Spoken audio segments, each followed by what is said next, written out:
السلام علیکم۔ کسی ملک پر ایک مغرور بادشاہ حکومت کرتا تھا۔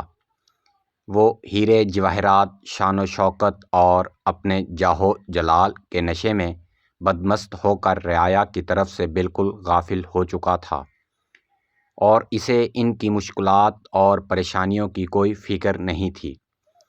کچھ لوگ اس کے لیے بد دعائیں کرتے تو کچھ اس کے لیے ہدایت اور نیک توفیق کے طلبگار بھی تھے۔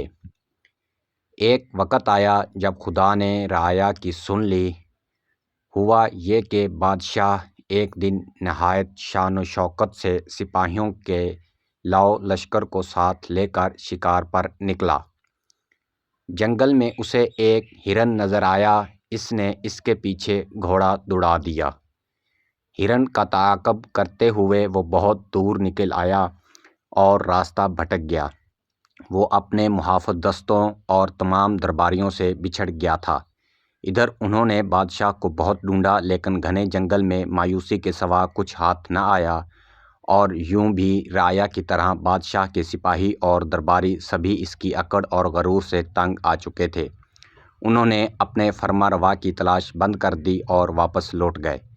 بادشاہ سارا وقت راستہ تلاش کرتا رہا، لیکن نہ تو اسے اپنے محل کی طرف جانے کا راستہ ملا اور نہ اس کے درباری۔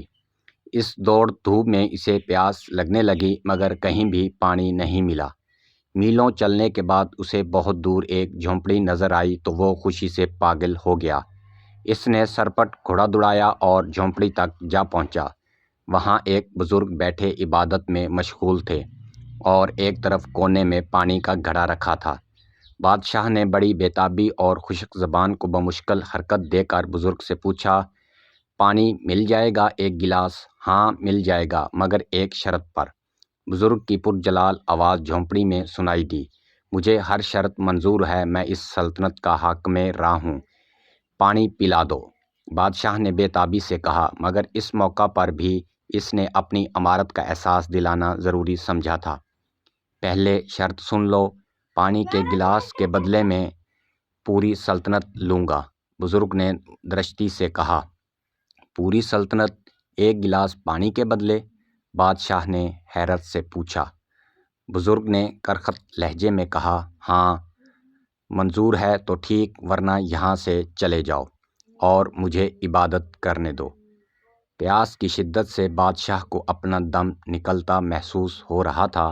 اس نے نڈھال ہو کر کہا، مجھے منظور ہے، اب مجھے پانی دے دیں۔